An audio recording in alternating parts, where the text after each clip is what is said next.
ஓம் ஸ்ரீ வராகி தாயே போற்றி. என் அன்பு குழந்தையே, ரொம்ப நாளா ஒரு விஷயம் நல்லபடியா நடக்கணும்னு ஆசையா பாசமா அன்போட பக்தியோட நம்பிக்கையோட எதிர்பார்த்து காத்துக்கிட்டு இருக்க என் அன்பு பிள்ளையான உன் வாழ்க்கையில தான் உனக்கான மகிழ்ச்சியை நான் கொண்டு வரப்போறேன். நீ வாடி நின்ற போது உன்னை தேடி வந்து உதவிய மனிதர் வேறு யாரும் இல்லை. அவங்க ரூபத்துல உனக்காக நான் தான் வந்து உதவி செஞ்சேன். ஆனாலும் நீ தேடி போய் கூட உதவி கேட்டும் ஒரு சிலர் உதவ மறுத்தார்களே, அவர்களை ஞாபகம் வச்சுக்கிட்டு உதவின்னு கேட்டா ஒருத்தர் கூட வர்றதுக்கு யோசிப்பாங்கன்ற உண்மையையும் மனசுல வச்சுக்கிட்டு வேலை செய். எப்போதும் யாரையும் எதற்காகவும் எதிர்பார்க்க வேணாம். உனக்கு ஒண்ணுன்னா யாரும் வந்து உதவ முதலாளா நிக்க மாட்டாங்க என் செல்லமே. ஏன்னா இந்த பூமியில எல்லாருக்குமே நிறைய கடமைகளும் பொறுப்புகளும் அவங்கவங்களுக்குன்னு ஆசாபாசமும் எதிர்பார்ப்புகளும் ஏமாற்றமுமே கூட நிறைய இருக்கு. அப்படி இருக்கும்போது என் வாழ்க்கையை விட்டுட்டு என் நேரத்தை செலவழிச்சு உனக்காக நான் வந்து எதுவும் செய்யணுமான்னு யோசிக்கக்கூடிய மனிதர்கள் இங்க நிறைய பேர் ஆயிட்டாங்க. இந்த கலியுக காலத்தின் உண்மைகளை நீதான் புரிந்து நடந்து கொள்ளணும் என் செல்லமே. உனக்கு கோபமே வந்தாலும் கொஞ்சம் பொறுமையாக இரு. காசு பணம் செல்வம் வசதியெல்லாம் இப்போ நான் உனக்கு கொடுக்க போறேன். நீ மகிழ்ச்சியாக வாழ்ந்தாலும் எளிமையை கடைபிடிக்கக்கூடிய ஆளாக இரு. ஏழ்மை நிலையிலும் நேர்மையாக இருந்த நீ இப்போது நல்ல நிலைமைக்கு வந்த பிறகும் எப்போதுமே எளிமையை கடைபிடிக்கணும். நேர்மையா நியாயமா நடந்துக்கணும்.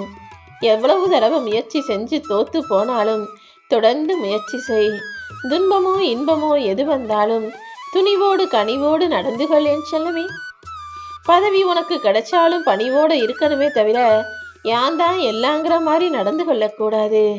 உன்னுடைய கடமை என்னவோ அதில் கருத்தாக இருந்து சமயோசிதமாக சிந்திச்சு உன் வேலைகளை சிறப்பாக செய்ய பழகு. வாழ்க்கையில எப்போதும் சிக்கனத்தை கடைபிடிச்சு சேர்த்து வச்சா மட்டும்தான் உன் வாழ்க்கை நல்லா இருக்கும். நீ யாரையும் எதிர்பார்த்து இருக்க வேண்டிய அவசியம் இருக்காது. பேசக்கூடிய பேச்சில் கொஞ்சம் கவனமும் நிதானமும் இருக்கட்டும் என் செல்லமே. நீ கற்றக்கூடிய கல்விதான் உனக்கான செல்வமாக இருந்து நீ செல்வம் சம்பாதிப்பதற்கும் உனக்கு நல்ல வழி தரக்கூடிய புத்தியை தரப்போகுது. அதனால கல்வி கற்பதை ஒருபோதும் நிறுத்தாதே. வாழ்நாளின் கடைசி நிமிடம் வர உன்னை சுத்தி நடக்கிற விஷயங்கள்ல இருந்து ஏதாவது ஒரு விஷயத்தை கத்துக்கிட்டே இரு. கள்ளங்கபடம் இல்லாத புத்தி கொண்ட என் அன்பு பிள்ளையான நீ எப்போதுமே பொறுமையாக எளிமையாக நேர்மையாக முயற்சி செஞ்சு துணிவோட கனிவோட பணிவோட கருத்தா சிக்கனமா நிதானமா பொறுமையா பொறுப்பாக இருந்து கொள் என் செல்லமே. ஏற்றங்களும் ஏமாற்றங்களும் நிறைஞ்சதுதான் வாழ்க்கை. ஏற்றம் அதாவது முன்னேற்றம் வரும்போது நிதானமாக இருக்கணும். ஏமாற்றம் வரும்போது ஐயோன்னு சோர்ந்து போகாம பொறுமையா நம்பிக்கையோட காத்திருக்க கத்துக்கிட்டினா நிச்சயமாக நிரந்தரமான நிம்மதி உன் வாழ்க்கையில வரும். இந்த உலகில் நீ என்னதான் தேடி தேடி அலைஞ்சாலும் மீண்டும் போய் உட்கார முடியாத இடம் உன் தாயின் கருவறை எனும் சிம்மாசனம்தான். உன்னை பெத்த தாயி உன்னை வச்சு பூஜிக்கலையே தவிர மற்றபடி உனக்காக எல்லா விஷயங்களையும் சரியா சாப்பிடாம தூங்காம பார்த்து பார்த்து செஞ்சவங்க. அவங்களுக்கு நீ செய்ய வேண்டிய பொறுப்புகளையும் கடமைகளையும் சரியாக செய்துவிடு என் செல்லவே. வானம்னா 1000 நட்சத்திரங்கள் வருவதை போலதான் வாழ்க்கையிலையும் 1000 துன்பங்கள் வரும் போகும். காலையில சூரியன் வந்தவனை எப்படி நட்சத்திரங்கள் மறையுதோ அதே போல ஓ மனசுலையும் தன்னம்பிக்கைன்ற சூரிய ஒளி இருந்ததுன்னா துன்பங்கள்ன்ற நட்சத்திரம் தானாகவே மறந்து போகும் மறைந்து போகும். எப்போதும் என் வாழ்க்கையில பிரச்சனை இருக்கு, எனக்கு கஷ்டமா இருக்கு, வருத்தமா இருக்கு, வேதனையா இருக்குன்னு புலம்பிக்கிட்டே இருக்காத. உன் வாழ்க்கை மிக அழகாக நிம்மதியாக இருக்கணும்னு நினைச்சினா எதையும் மன்னித்து மறந்து கடந்து வந்துடு. ஏன்னா உன்னை சுத்தி இருக்கிற மனிதர்கள் எல்லாம் எதையாவது தப்பா தவறா சொல்லிக்கிட்டும் பேசிக்கிட்டும் எதையாவது செஞ்சுக்கிட்டும் தான் இருப்பாங்க. அதையெல்லாம் ஞாபகம் வச்சு நீ தேவையில்லாமல் வருந்தாதே என் செல்லமே. என்னை வீழ்த்தவே முடியாதுன்ற நம்பிக்கை எப்போதும் உனக்குள்ள இருக்கட்டும். அதே நேரத்துல என்னை கீழே தள்ளிவிட்டு நான் விழுந்தாலும் மறுபடியும் எழுந்து வருவேன்ற நம்பிக்கையும் உனக்குள்ள இருக்கட்டும் என் செல்லமே. எப்பவுமே எந்த விஷயமே சுலபமா கிடைச்சிட்டா மனிதர்களுக்கு அலட்சியம் வந்துடும். அதனாலதான் ஒரு சில விஷயங்களை உங்களை ஏங்க வச்சு எதிர்பார்க்க வச்சு அலைஞ்சு திரிஞ்சு கஷ்டப்பட வச்சு ஏமாற்றமாக போற அந்த கடைசி நேரத்துல உங்கள் வாழ்க்கையின் எதிர்பார்ப்பை நான் நிறைவேற்றுறேன். அதன் மூலமா நீங்க எதிர்பார்த்ததை நான் உங்களுக்கு கொடுத்தத நீங்க கண்ணும் கருத்துமா அக்கறையா பத்திரமா பார்த்துக்கிருவீங்க தானே? அதன் மதிப்பும் கோடி கோடியாக உயரும். எப்பொழுதுமே உனக்கு கிடைச்சது சிறுசோ பெருசோ, நீ எதிர்பார்த்தது அப்படியே கிடைக்குதோ இல்லை பாதியா கிடைக்குதோ, தாமதமானாலும் தள்ளி போனாலும் உன் விருப்பத்தை இந்த வராகியம்மா நிறைவேற்றுவேன்ற நம்பிக்கையோடு காத்திரு. நான் சொன்ன இந்த நாளில் நீ எதிர்பாராத மகிழ்ச்சி மிக பெரிய வகையில் உன் வாழ்க்கையில் உன் வீடு தேடி வந்து சேரும் என் செல்லமே. உன்னால் முடிஞ்ச அளவுக்கு இன்னைக்கு உன் வேலையை நல்லா செஞ்சிரு.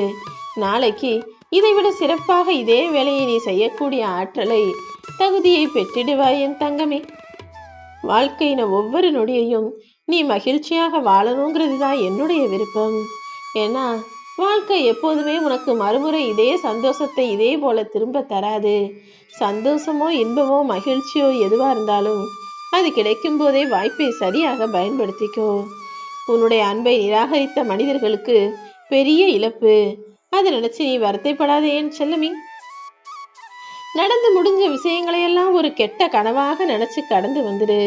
இனிமே நடக்க போறதுதான் முக்கியமானது. அதை என்னால் நல்லபடியா நடத்தி முடிக்க முடியும்னு அதை ஒரு சவாலாக எடுத்துக்கிட்டு உன் முயற்சியை இன்னும் அதிகமாக பலப்படுத்து.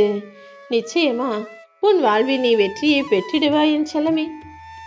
வாழ்க்கையை பத்தி நீ என்ன நினைக்கிறியோ அதுதான் உனக்கு நடக்கும் என்பதில் உறுதியாக இருந்து கொண்டு எப்போதும் நல்லதே நடக்கணும் நல்லதே நடக்கணும்னு சொல்லிக்கிட்டே இரு.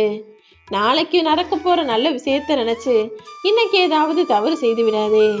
நாளைக்கு இதன் மூலமாக இப்படி காசு வரும் வருமானம் வரும் நினைச்சுக்கிட்டு இன்னைக்கு கையில இருக்க காசை செலவு செய்து விடாதே என் செல்லமே.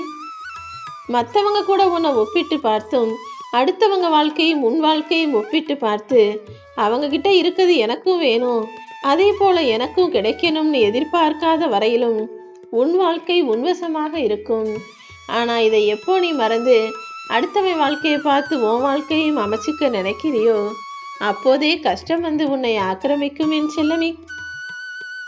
உன்னுடைய பிரச்சனைகளுக்கு மூல காரணமே வாழ்க்கையை சந்தோஷமா வாழணும்னு நினைக்காம இன்னொருவர் சந்தோஷமாக வாழ்றாருன்னு நினைச்சுக்கிட்டு அதே வாழ்க்கையை எனக்கு கொடுங்கன்னு கேட்கறது தான்.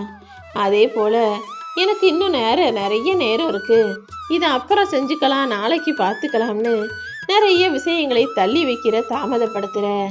நீ எந்த விஷயத்தை அலட்சியமாக நினைத்தாலும் அதன் மூலமாக உன் வெற்றியும் தாமதமாகவும் தள்ளி போகுன்றத புரிஞ்சுக்கோ என் செல்லமே. முதல்ல உனக்கு தேவையானதை நீ செஞ்சுக்கோ. உன்னுடைய விஷயங்களை எல்லாம் நீ பார்க்காம அடுத்தவங்களுக்கு எப்படி உன்னால் உதவ முடியும்? உனக்கானதை முதல்ல செஞ்சு உன்னை நீ நிறைவுடைய ஆளாக மாத்திக்கோ. அப்புறமா யாருக்கு என்ன செய்யணும்ன்றத நீ யோசிக்கலாம். ஒரு மனிதன் தன் பிள்ளைகளுக்கு செல்வத்தை சேர்த்து வைக்கிறத விட அவர்களுக்கு உழைக்கும் பழக்கத்தை கற்றுக் கொடுத்தாலே போதும், அவங்க வாழ்க்கை வெற்றிகரமானதாக இருக்கும். இப்போ உள்ள பெற்றவர்கள் எல்லாம் தான் பிள்ளை நல்லா இருக்கணும், தான் பிள்ளை சந்தோஷமா இருக்கணும், மனசுல நிறைவா இருக்கணும், சிரிக்கணும், அப்படி இப்படின்னு ஆசைப்பட்டு பிள்ளைகளை எந்த வேலையும் சொல்லாமலே வளர்த்துடுறாங்க. அவர்களுக்கு உழைக்கும் பழக்கத்தையும் காசின் அருமை பெருமையையும் கஷ்டத்தையும் எதையுமே சொல்லி கொடுக்க மாட்டாங்க. என்னை போல என் பிள்ளைங்க கஷ்டப்படக்கூடாதுன்னு நினைக்கிற பெத்தவங்களோட எண்ணம் சரிதான். ஆனா இப்படி வளரும் பிள்ளைகளுக்கு வேலையை கற்றுக் கொடுக்காம வாழ்க்கையை கற்றுக் கொடுக்காம செல்லமா வளர்த்தீங்கன்னா நாளைக்கு அவங்களுக்குன்னு ஒரு வாழ்க்கை வரும்போது அவர்கள் மிகவும் கஷ்டப்பட்டு நொந்து போவார்கள் தானே. என்னதான் கோடானு கோடி கொண்ட கோடீஸ்வரர்களாக இருந்தாலும் எல்லாருக்கும் ஏதாவது ஒரு சமயத்துல தன் வேலையை தானே பார்த்து கொள்ளக்கூடிய சூழ்நிலை வரும். புரிஞ்சு நடந்துக்கோ.